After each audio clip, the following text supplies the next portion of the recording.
రాష్ట్రంలో రాక్షస పాలన కొనసాగుతుందని వైఎస్ఆర్సీపీ అధ్యక్షుడు మాజీ సీఎం వైఎస్ జగన్మోహన్ రెడ్డి మండిపడ్డారు. కలియుగంలో రాజకీయాలు చేయాలంటే భయం ఉండకూడదని, కేసులకు జైళ్లకు భయపడకూడదని, అలా అయితేనే రాజకీయాలు చేయగలమని, చంద్రబాబు చేస్తున్న రాజకీయాలు అలా ఉన్నాయి అంటూ వైఎస్ జగన్ వ్యాఖ్యానించారు. స్థానిక సంస్థల ప్రజా ప్రతినిధులతో వైఎస్ జగన్ భేటీ అయ్యారు. డాక్టర్ బిఆర్ అంబేద్కర్ కోనసీమ జిల్లా, రామచంద్రపురం మున్సిపాలిటీ, పార్వతీపురం మన్యం జిల్లా, పార్వతీపురం మున్సిపాలిటీ, శ్రీ సత్యసాయి జిల్లా, రామగిరి మండలం, గ్రేటర్ విశాఖ మున్సిపల్ కార్పొరేషన్ ప్రజా ప్రతినిధులతో సమావేశమైన వైఎస్ జగన్ తాజా రాజకీయ పరిణామాలపై చర్చించారు. ఈరోజు ఒక రాక్షస యుగంలో ఉన్నాం. నేను మొన్నెవరో నా దగ్గరికి వస్తూ ఉన్నప్పుడు కూడా నేను ఏదో అంటా ఉంటే, కలియుగంలో రాజకీయాలు చేయాలి అని అంటే ఈ యుగం చంద్రబాబు యుగంలో రాజకీయాలు చేయాలి అని అంటే,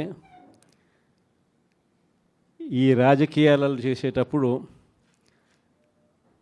కేసులు వేస్తారు అనే భయం లేనప్పుడే రాజకీయాలు చేయగలుగుతాం.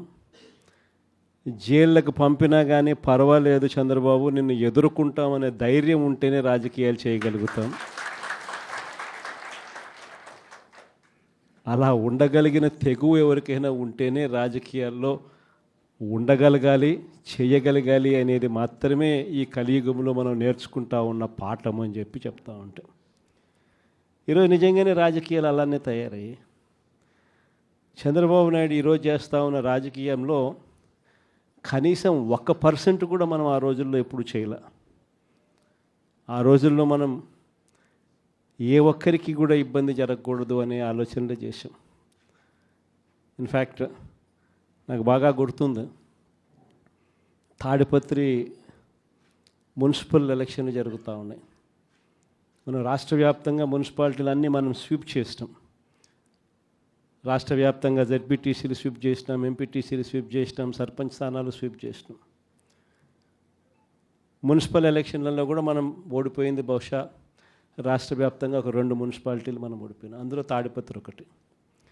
వాళ్ళకు 18, మనకు 16. కేవలం వాళ్ళకు తేడా 2.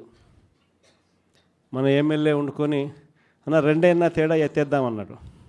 ఆ రోజు నాకు బాగా గుర్తుంది. అరే నేను ఒప్పుకోలా.